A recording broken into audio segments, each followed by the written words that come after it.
আমরা প্রায় বলি যোগ্য লোক রাজনীতিতে আসে না, কিন্তু যখন একজন মানুষ লন্ডনের পিএইচডি ডিগ্রি পকেটে নিয়ে ১৭ বছর রাজপথে স্বৈরাচার বিরোধী আন্দোলনে বুক চিতিয়ে লড়াই করেন, তখন সেই ধারণা বদলে যেতে বাধ্য। ১৭ বছরের দীর্ঘ সংগ্রাম, ৭০,০০০ ভোটের বিশাল ব্যবধানে জয়, আর আজ ৩টি গুরুত্বপূর্ণ মন্ত্রণালয়ের গুরুদায়িত্ব।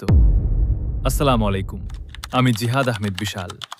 আজ আমি আপনাদের শোনাব আমাদের এলাকার এমন এক কৃতি সন্তানের গল্প, যার রূপকথার মতো পথ চলা আজ পুরো বাংলাদেশের জন্য এক অনুপ্রেরণা। কথা বলছি জননেতা ডক্টর এম.এ. মুহিতকে নিয়ে। ডক্টর মুহিত কেবল একজন রাজনীতিবিদ নন, তিনি একজন নিবেদিত প্রাণ বিশ্বখ্যাত গবেষক। London school of hygiene and tropical medicine থেকে পিএইচডি এবং ইউনিভার্সিটি কলেজ লন্ডন থেকে এমএসসি, তার অর্জিত জ্ঞান আজ আন্তর্জাতিকভাবে স্বীকৃত। বিশ্বখ্যাত সব জার্নালে তার ১৩০টিরও বেশি গবেষণা প্রবন্ধ প্রকাশিত হয়েছে এবং তিনি বাংলাদেশের হয়ে ৩০টিরও বেশি আন্তর্জাতিক সম্মেলনে বিশ্বমঞ্চে প্রতিনিধিত্ব করেছেন। কিন্তু এই ডিগ্রি তাকে বিলাসবহুল জীবনে আটকে রাখতে পারেনি।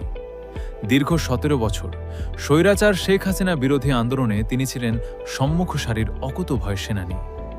জেল, জুলুম আর শত বাধা উপেক্ষা করে তিনি রাজপথ ছাড়েননি। তার এই আপোষহীন নেতৃত্বের ওপর আস্থা রেখে এলাকার মানুষ তাকে প্রায় ৭০,০০০ ভোটের বিশাল ব্যবধানে সংসদ সদস্য নির্বাচিত করেছেন। এটি কেবল একটি জয় নয়, এটি ছিল ১৭ বছরের ত্যাগের মহান স্বীকৃতি। কেবল রাজনীতি নয়, সেবার জগতেও তিনি এক বিশাল বটবৃক্ষ।